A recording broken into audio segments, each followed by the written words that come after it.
Hey, this is Omar, and just on here real quick, recapping that game between the Jets and the Bills, and it was a physical ass game.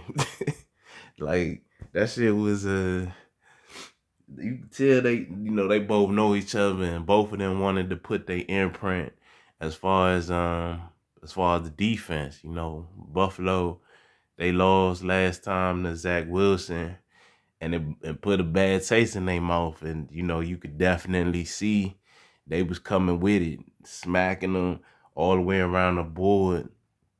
Um, what what the Jets had some opportunity.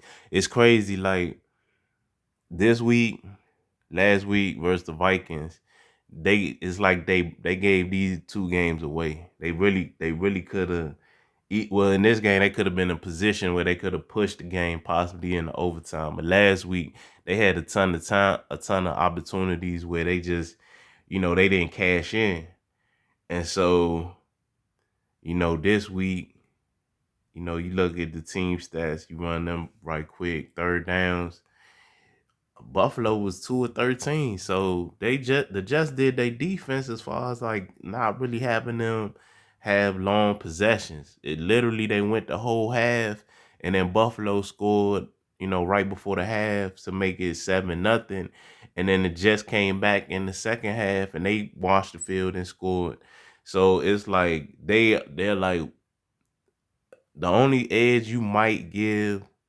I mean, that sounds like you hating if you just say Mike, but the only edge they really got is Josh Allen. I said Mike. I was gonna say Mike because I ain't really sold on Josh Allen because it's a lot of times where everybody's hyped up. I guess because he's like kind of doing it a little bit like how say Lamar Jackson do it, but just just a white guy doing it as opposed to a black guy. You know what I'm saying? But they just so for like blown away by like how he can place the ball here and how he runs, and like I ain't gonna lie, that play where he got the first down and it was third and something, that takes hella athleticism. You know what I'm saying? Like that, you can't sneeze at that. And then he's worked on his accuracy.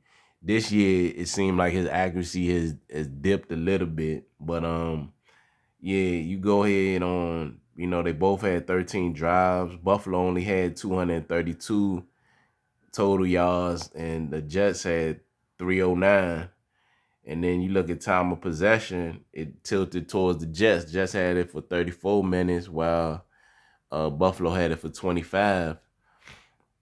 So a lot of the key stats, third down, who's getting who off the field, and then time of possession, that's something, especially you on the road, it was in your favor. Now White, what I'm saying, he got hurt, then Flacco had to come in, and it was just certain plays that the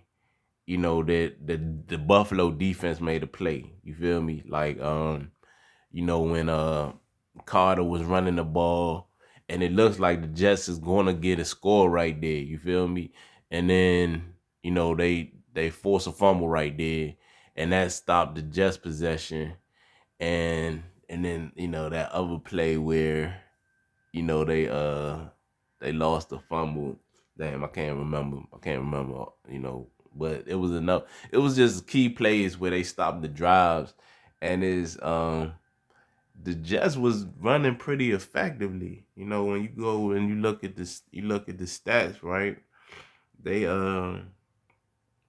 22 or 76, but it was those were yards that just to let you know, like kind of like they ain't get like 200 like they would like, because Buffalo do got a solid run defense, but that was solid enough to where it kind of gave they team uh I don't know approach, even though they both was playing conservative, but they was still trying. That's what it was. The Jets was still trying. I was surprised that Mike White was able to get to that high of a number 44 passing attempts. You know, he threw for 268. He ain't have no touchdown passes. But you just see from week to week, the team they rock with Mike White. They playing harder. He giving people more opportunities. You know, Elijah Moore had 6 for 60 on 10 targets.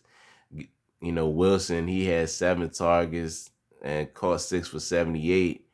And even Mims, we seen Mims, and he had 5 targets for, caught 3 for 35. So it's like the offense just flow better. There's definitely the passing game, you know. But that fumble by Carter messed them up. The fumble by Flacco messed them up, because just kept the game where you needed to be versus Buffalo. It's ugly. It's they don't, because Buffalo they jump on your ass, and then when they on top of you, they ain't gonna let up. So the fact that you making them work for everything, and they not really extending drives, is it all signs pointed to, like, yeah, the Jets can really get this game. But that Michael Carter fumble really messed it up, because had they went and kept the drive alive and scored something, either they would have already had the 12 at that point, or they could have scored the touchdown. That would have changed the complexion when they scored the field goal in the fourth quarter. So, they had 3 sacks. Williams, he was dominating shit. He had 2 QB hits, 2 sacks. And a lot of Mike White's passes was getting batted down though. For some weird reason. Well, not weird reason, but they was just like, if they wasn't hitting the quarterback or sacking the quarterback, they was knocking the passes down. So, overall you had to give props to both of their defense, because both of their defense made the other offense had to work and at sometimes look real ugly. You know what I'm saying? So just got that personnel that they can do that to most squads. And they know Buffalo pretty well. You know what I'm saying? I think finally they built a solid team, and now everything is predicated on the quarterback, but they built a team that's good enough to go against Buffalo. You know what I'm saying? They can go head up with anybody in the AFC, especially their defense. Their defense gonna make every team kind of like really gotta work. And so, yeah, their defense held them to 20 points. So that's a cool number to hold Buffalo too. But it's just the offense didn't make enough plays and whatnot. You look at Josh Allen. Josh Allen only had 147 and a touchdown. He had an 86 rating. He ran one in. He had 10 for 47, a touchdown. 16-yarder was his longest. And as a team, they ran for 102, which is which Buffalo will take that. Anything 100 plus, they'll take that. You know what I'm saying? Receiving the ball, it's been weird, because it seems like they haven't been on the same page. Even though Diggs is still having a good season, it's been like some weeks where it takes them a long time to get them involved in the flow of the game. And I think, yeah, you can remember, like, was it against Minnesota, where you could see Diggs was like, you could see he was real distraught, like, as far as not being involved the way he would like to. But it just been seeming as of late, like in the past month, they'll have games like that. And then, I mean, no disrespect, because the dude who's checking them ain't making it easy for him.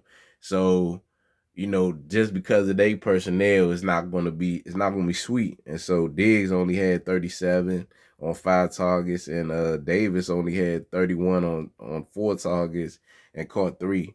So that's if you gonna beat Buffalo, that's how you going to that's your recipe. You get them, and you have Allen.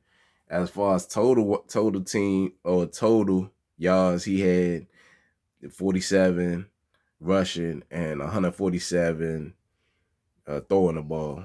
That's you'll take that. You know what I'm saying? So like I said, the defense, they did their thing, but you know, they had them 2 recoveries that stalled just just damn drives and whatnot. So yeah, man. It was you can see the coach, he talking with confidence, like, yeah, he feel they gonna see each other again, and it's very well could happen, you know, if they get in there, and depending on how that number 1 seed shake out, you know, somebody gotta beat number 2, you know, so if Buffalo dip and the Jets get in at number 7, you know, first weekend in the playoffs, we get to see that rematch. But it's a good game, a good back and forth. And if we do get to see it, it'll be another tight game. And it'll just be about who make the less mistakes. You know, so you know, that's my thoughts on it. Thanks for listening.